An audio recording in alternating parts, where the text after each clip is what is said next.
কিয়ামতের দিন সুপারিশের একমাত্র অধিপতি যিনি থাকবেন, যার সুপারিশ ছাড়া কোনো মানুষ, কোনো উম্মতে মুহাম্মাদি জান্নাতে যেতে পারবে না। সে নবীর পরে দরুদ ও সালাম পড়ছি, সকলে বলেন সাল্লাল্লাহু আলাইহি ওয়াসাল্লাম। অসংখ্য সাহাবা ইকরাম রিদওয়ানুল্লাহি আলাইহিম আজমাইনের আলা ইল্লিয়িন আল্লাহর কাছে কামনা করছি, তাদের আত্মত্যাগের বিনিময়ে ইসলাম আজকে আমাদের কাছে পৌঁছেছে। আলহামদুলিল্লাহ, গত জুমাতে আমরা আলাপ করছিলাম তওবা সম্পর্কে, তাই না? মনে আছে তো? তওবার কয়টি শর্ত বলছিলাম? দুটো বলছিলাম তো। কি কি মনে আছে? আল্লাহ পাক রব্বুল আলামিন তিনি জানিয়েছেন, ইয়া আইয়ুহাল্লাযীনা আমানু তুবু ইলাল্লাহি তাওবাতান নাসুহা। ও ঈমানদারেরা, তুবু তোমরা ফিরে এসো, ইলাল্লাহ আল্লাহর দিকে, তাওবাতান নাসুহা কার মতো? নাসুয়ার মতো না, ফিরে আসার মতো। অর্থাৎ খালেস তওবা করার জন্য আমাদেরকে নির্দেশ দেওয়া হয়েছে। নাসুহান শব্দের অর্থ হচ্ছে খালেস তওবা, একনিষ্ঠ তওবা, একেবারে পিওর তওবা, পিওরভাবে ফিরে আসা, সত্যি সত্যি খাঁটিভাবে ফিরে আসা, নির্ভেজালভাবে ফিরে আসা। যদি আমরা ফিরে আসতে পারি তাহলে কি হবে? আসা রব্বুকুম আইয়ুকাফিরু আনকুম সাইয়্যাতিকুম ওয়া ইউদখিলাকুম জান্নাতিন তাজরি মিন তাহতিহাল আনহার। জোরে সোরে বলেন আল্লাহু আকবার। আল্লাহ পাক রব্বুল আলামিন বলেন, যদি তুমি তোমার রবের দিকে ফিরে আসো তাহলে তোমার রব তোমার জীবনের অতীতে প্রিয় সকল গুনাহ মাফ করে দিবেন। আরো আস্তে কোন সুবহানাল্লাহ। তার মানে আমরা যদি আল্লাহর দিকে ফিরে আসতে পারি আর আল্লাহকে বলতে পারি, আল্লাহ আমি গুনাহগার, আমি এ গুনাহ করেছি, আমি পিচাস, আমি নরাধম, আমি তোমার এক গোলাম, তুচ্ছ গোলাম, আমি এই গুনাহ করেছি, আল্লাহ তুমি মাফ করে দাও। অনুশোচনা করা তওবার বিষয় হচ্ছে তিনটে বলছিলাম, তার একটা হচ্ছে নিজের গুনার স্বীকৃতি দেওয়া, যে গুনাহটা করেছি, যে অপরাধ করেছি, আমি যে অপরাধী আল্লাহর কাছে, এটা স্বীকৃতি দেওয়া। স্বীকৃতি দেওয়া যাবে না? আল্লাহর কাছে বলতে কি কারোর কোনো লজ্জা আছে যে আল্লাহ আমি গুনাহ করিনি, তুমি যদি করি থাকি মাফ করে দাও, এরকম কি? না। আল্লাহ আমি গুনাহগার, আল্লাহ আমি অপরাধী, আমি আমার নিজের প্রতি অনেক জুলুম করেছি, আল্লাহ তুমি আমারে মাফ করে দাও। সুবহানাল্লাহ। আল্লাহ পাক রব্বুল আলামিন বলেন, তওবা করলে কি হবে? আসা রব্বুকুম, আশা করা যায় তোমার রব, আইয়ুকাফিরু আনকুম সাইয়্যাতিকুম, তোমার অতীতের সমস্ত সাইয়্যাত, সকল গুনাহ খাতা মাফ করে দেবেন। সুবহানাল্লাহ। শুধু মাফ করেই ছেড়ে দিবেন না, মাফ করে যে এমনি মাফ করে দিলাম, মাফ করেই ছেড়ে দিবেন না। দুনিয়ার প্রেক্ষাপটে আমরা দেখি যে অপরাধী, ভয়ঙ্কর ধরনের অপরাধী, যদি সে তার অপরাধ স্বীকার করে, কোথায় যাওয়া লাগে? হ্যাঁ, জেলখানায়। জেলখানার সাথে তো আপনাদের পরিচয় না, পরিচয় হুজুরকে। বিগত 15 বছর হুজুরদের সাথে আর জেলখানার সাথে নিবিড় একটা সম্পর্ক গড়ে উঠেছে। হক কথা বললেই জেল, এতেই প্রমাণ করে বিগত সরকার ফ্যাসিস্ট ছিল একজন নির্ভেজাল জালেম। কোনো সন্দেহ আছে? তার কারণ আল্লাহর কথা বলতে গিয়ে, ওমান আযলামু মিম্মান মানাআ মাসাজিদাল্লাহি আইয়ুযকারা ফি হাসমুহু ওয়া সাআ ফি খারাবিহা। আল্লাহ বলেন, ওর চাইতে বড় জালেম আর কে হতে পারে যে আল্লাহর কথা বলতে বাধা দেয়? তাহলে ওর চাইতে বড় জালেম আর আছে? আমরা দুনিয়ার প্রেক্ষাপটে দেখেছি অপরাধী, ভয়ঙ্কর ধরনের অপরাধী, তার অপরাধ স্বীকার করার পরে জেলে যাওয়া লাগে সংশোধনের জন্য। কেউ বলে না যে ভাই তুমি এত বড় অপরাধ করেছ, যাও তোমাকে বিসিএস ক্যাডারের চাকরি দিয়ে দিলাম। বলবে? তোমার উপজেলার চেয়ারম্যান বানাই দিলাম, এমপি বানাই দিলাম, মন্ত্রী বানাই দিলাম, অমুক এলাকার অমুক এলাকা তোমাকে দিয়ে দিলাম। এই কথা কি কোনো প্রশাসন বলে? না। আল্লাহ আপনার এমন রব, আমার এমন রব। আল্লাহ বান্দাকে এতটা ভালোবাসে, বান্দা যদি তার গুনার স্বীকৃতি দেয় আর বলে আল্লাহ, যদি লজ্জা প্রদর্শন করে আল্লাহ অনুতপ্ত হয়, বান্দা যদি আল্লাহর কাছে অনুতপ্ত হয় যে আল্লাহ আমি ভুল করেছি, আমি অপরাধী, আমি ভুল করেছি, অনুশোচনা করে আল্লাহর কাছে মাপ চায়, আল্লাহ আমাকে মাপ করে দাও, দ্বিতীয় শর্ত। আর তৃতীয় শর্ত, আল্লাহ আমি ওই গুনাহ আর করব না, মর্মে আল্লাহকে অঙ্গীকার দেওয়া। পারা যাবে না ইনশাআল্লাহ?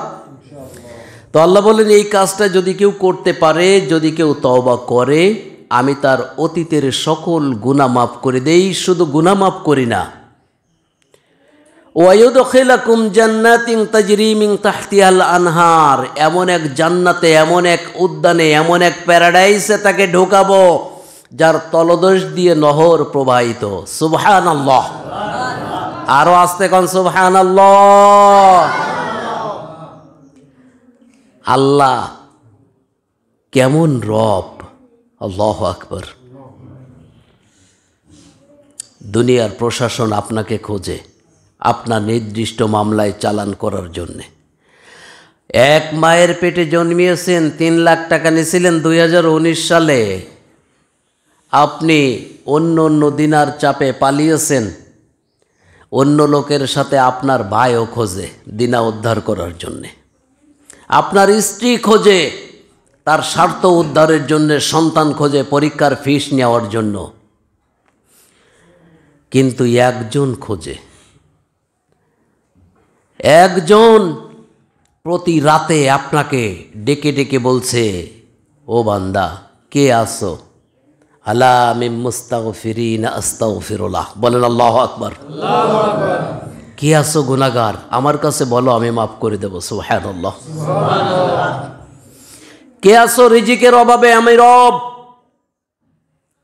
আমাকে বলো, তোমার রিজিকের অভাব ঘুষিয়ে দেব। কে আছো অসুস্থ, আমার কাছে চাও, আমি তোমাকে সুস্থ করে দেব। সুবহানাল্লাহ। দুনিয়ার এমন কোনো দরদি মানুষ পাওয়া যায় না যে ডেকে ডেকে অপরাধ করেছেন, মারামারি করেছেন, নাকের বল্টু উল্টোই ফেলেছেন, কিন্তু সে আপনাকে কোনোদিন সিগন্যাল দেয়নি যে আব্দুল হামিদ ভাই আপনি আসেন, আপনারা মাফ করে দিলাম। কেউ বলেছে? কিন্তু আল্লাহ বলতেছেন, ও বান্দা আমার কাছে ক্ষমা চা, আমি মাফ করে দেব। সুবহানাল্লাহ। মানুষ যখন তওবা করে, বান্দার প্রতি আল্লাহ এমন খুশি হয়। একটা ঘটনা বলি। আল্লাহ নবী সাল্লাল্লাহু আলাইহি ওয়াসাল্লাম জানিয়েছেন, বনি ইসরাইলের একজন মানুষ, তিনি সফরে যাচ্ছে। কোথায়? সফরে যাচ্ছেন। বাড়ি থেকে বের হয়েছেন। বের হবার পর মরুভূমির পথ, মরুভূমি যারা পাড়ি দিয়েছেন তারাই জানেন যে মরুভূমিতে যদি বাহন হারিয়ে যায় তার মরণ ছাড়া দ্বিতীয় কোনো অপশন নেই। কারণ মরুভূমিতে আপনি পানি পাবেন না, খাদ্য পাবেন না, কাউকে পাবেন না, কিচ্ছু পাবেন না। এই মরুভূমি পাড়ি দিয়ে তার গন্তব্যে পৌঁছানোর জন্য যখন বাড়ি থেকে সফর করেছে, প্রতিমধ্যে তিনি একটু ক্লান্ত বোধ করছেন। হঠাৎ করে উট থেকে নেমে একটু বিশ্রামের জন্য বসেছেন। উটটাকে বাঁধে নাই, ভাবছে কিছুক্ষণের ভিতরেই চলে যাব। হঠাৎ করে ওই লোকটার চোখে ঘুম এসে গেছে। ঘুম যখন এসে গেছে, ঘুম থেকে উঠে দেখে তার উট নাই, বাহন নাই। কারণ ওই উটের পিঠে ওর পানি ছিল, ওর খাদ্য ছিল, ওর পয়সা কড়ি, ওর রসদ সব ছিল উটের পিঠে। আর উট যদি একবার ছুটে যায়, ওই উট কশিন কালেও পাওয়া কঠিন। এ কারণে আল্লাহ নবী সাল্লাল্লাহু আলাইহি ওয়াসাল্লামের কাছে দূরদেশ থেকে এক সাহাবী আসলেন আর বললেন, তোমার উটটি কোথায়? বললেন, বিসমিল্লাহি তাওয়াক্কালতু আলাল্লাহ বলে ছিঁড়ে দিয়েছি, ওখানে শুয়ে আছে। আল্লাহ নবী বললেন, বের হও, যাও, উটটাকে আগে শক্ত গাছের শিকড়ের সাথে না হলে কিছুর সাথে পাথরের সাথে শক্ত করে বাঁধো, তারপরে বলো বিসমিল্লাহি তাওয়াক্কালতু আলাল্লাহ। আপনি শুধু বসে বসে বলবেন যে আল্লাহ খাওয়াবে, আল্লাহ খাওয়াবে, আপনি কাজ করবেন না, এটা সুন্নাহ নয়। আল্লাহ নবী স্পষ্টভাবে শিখিয়েছেন আপনার কাজ আপনাকে করা লাগবে। রিজিকের মালিক কে? রিজিকের মালিক কে? আল্লাহ। সূরা জুমার ভিতরে আমাদেরকে এই শিক্ষাই দেওয়া হয়েছে, ফাইদা কুদিয়াতিস সালাতু ফান্তাশিরু ফিল আরদ ওয়াবতাগু মিন ফাদলিল্লাহ। নামাজ শেষ হয়েছে, বেরিয়ে যাও জমিনে, জমিনের বুক চিরে তোমার ভাগের রিজিক তুমি বের করে নাও। সুবহানাল্লাহ। আপনি হাজারো কাজ করে আপনার বাজেটের বাইরে যেতে পারবেন না, কিন্তু এই ভরসা করবেন না যে আল্লাহ আমাকে খাওয়াবে, বসে থাকি। এটা করা যাবে? এটা সুন্নাহর পরিপন্থী। আল্লাহ নবী সাল্লাল্লাহু আলাইহি ওয়াসাল্লাম বললেন, ওই লোকটার উট যখন হারিয়ে গেছে, ঘুম থেকে উঠে দেখে উটটা আর নাই। লোকটা নিশ্চিত নিজের মরণ কবুল করে নিয়েছে। তিনি ভাবলেন, আকাশের দিকে তাকিয়ে বলতেছে, ও আমার রব, এখান থেকে যদি আমি বাড়ি যাই, এখান থেকে বাড়ি যাই, বাড়ি পৌঁছাতে পারবো না, তার আগে আমার মরণ হয়ে যাবে। গন্তব্যের দিকে যদি যাই, সেখানেও আমার মরণ নিশ্চিত। সুতরাং আমি এখান থেকে কোথাও যাব না। আল্লাহ, তুমি আমার একটা ব্যবস্থা করো। ভরসা করেছে কার পরে? আল্লাহর প্রতি। ওই বলে আবার চিন্তা ভাবনা করতে করতে লোকটার চোখে ঘুম এসে গেছে। সুবহানাল্লাহ। ঘুম থেকে উঠে দেখে হারিয়ে যাওয়া উটটা তার সামনে পানি রসদ নিয়ে দাঁড়িয়ে আছে। সুবহানাল্লাহ। আল্লাহর নবী বলেন, ওই লোকটা এমন খুশি হয়েছে, খুশি ঠেলায় সে বাকরুদ্ধ হয়ে গেছে। এমন খুশি হয়েছে, খুশির পরে তিনি বলতেছেন, তিনি মানে অনেক সময় খুশির ঠেলায় হয়ে যায় না, বাপরে ভাই হয়ে যায়, ভাইরে চাচা হয়ে যায়, এরকম খুশি অনেক সময় হয় না মানুষ? এত খুশি হয়েছে, আল্লাহকে ডাক দিয়ে বলতেছেন, হাতটা আকাশের দিকে টান টান করে ধরে বলতেছেন, ও আল্লাহ, আনতা আবদি ওয়া আনা রব্বুকা। বলতেছে, ও আল্লাহ, তুমি আমার গোলাম আর আমি তোমার রব। কি বলতেছে? তিনি বলতে চেয়েছেন যে আল্লাহ, তুমি আমার এমন রব, আমার এমন বিপদের দিন তুমি আমাকে বাঁচিয়ে দিলে। ও আল্লাহ, সত্যি সত্যি আমি তোমার বান্দা আর তুমি আমার রব। কিন্তু খুশির ঠেলায় বাক্যটা উল্টে গেছে, বলতেছে, ইয়া আল্লাহ, আনতা আবদি ও আনা রব্বুকা। আল্লাহ, তুমি আমার গোলাম আর আমি তোমার রব। আল্লাহ বলতেছেন, ওই বান্দাটা উট ফিরে পেয়ে কথা উল্টা হয়ে গেছে, এত খুশি হয়েছে। কোনো বান্দা যখন তওবা করে আমার দিকে ফিরে আসে, আমি রব ওই লোকটার চাইতে কোটি কোটি কোটি গুণ বেশি খুশি হই। জোরে বলেন আল্লাহু আকবার। এরপরেও যদি আমাদের কিয়ামতের ময়দানে প্রশ্ন করে, জান্নাতে না গিয়ে যদি জাহান্নামের দিকে উল্টো চলি, আল্লাহর এত ভালোবাসা থাকার পরও, তাহলে দোষ আল্লাহর? কাদের? আমাদের। তো এই দোষটা সারা যাবে না? যাবে কি? আল্লাহ পাক রব্বুল আলামিন বলেন, আত্তাইবু, আল্লাহর হাবিব বলেন, আত্তাইবু মিনাল যামবি কামা যামবালাহ। যখন কোনো মানুষ তওবা করে, তার অতীতের কোনো গুনাহ আর বেঁচে থাকে না। সুবহানাল্লাহ। ভয় করছেন কেন? ভাবছেন কেন এত গুনাহ করেছি, এত ক্যারামবোর্ড খেলেছি, এত জুয়া খেলেছি, নিজের প্রতি নিজে এত জুলুম করেছি? আল্লাহ পাক রব্বুল আলামিন জানিয়ে দিয়েছেন, ও বান্দা, নিরাশ হয়ে যেও না। কুল ইয়া ইবাদিয়াল্লাযীনা আসরাফু, খবরদার মায়ুস হয়ে যেও না, আমার রহমত থেকে নিরাশ হয়ে যেও না। কারণ তোমার গুনাহ যদি খালের পানির মতো হয়, আমার রহমত সাগরের দরিয়ার মতো। সুবহানাল্লাহ। তোমার গুনাহ যদি হয় পাহাড়ের মতো, আমি আল্লাহ, আমার রহমত হচ্ছে আকাশের মতো। সুতরাং নিরাশ হয়ে যেও না আমার রহমত থেকে। হে রাসূল, আপনি আমার বান্দাদেরকে বলে দেন, কুল ইয়া ইবাদিয়াল্লাযীনা আসরাফু, খবরদার নিজে নিজে কখনো হতাশ হয়ে যেও না। কি থেকে? আল্লাহর রহমত থেকে। এ কারণে আমরা জানি ইসলামের চূড়ান্ত একজন ফ্যাসিস্ট ছিল, নাম ছিল ইয়াজিদ। কি নাম? ইয়াজিদ।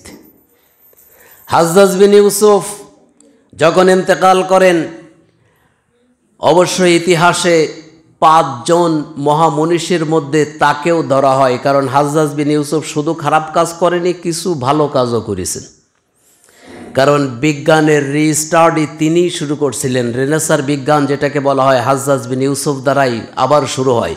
কারণ পৃথিবীতে অনেক দেশের বিজ্ঞানাগার থেকে তিনি বিজ্ঞানের বইগুলো এনে দারুল হিকমা নামে এক বাগদাদে একটি বিজ্ঞানাগার তৈরি করেন সর্বপ্রথম রেনেসার জামানায় এই হাজ্জাজ বিন ইউসুফ।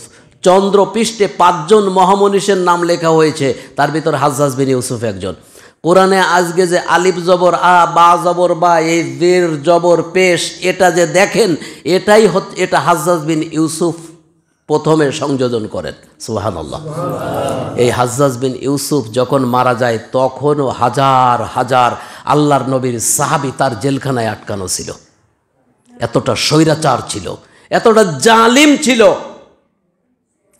এই জালেম যখন ইন্তেকাল করেন, ইন্তেকালের কিছুদিন আগে একজন সাহাবীকে ধরে আনছে, তখন হাসান বসরি রহিমাহুমুল্লাহ, তিনি জীবিত। নাম কি? হাসান বসরি।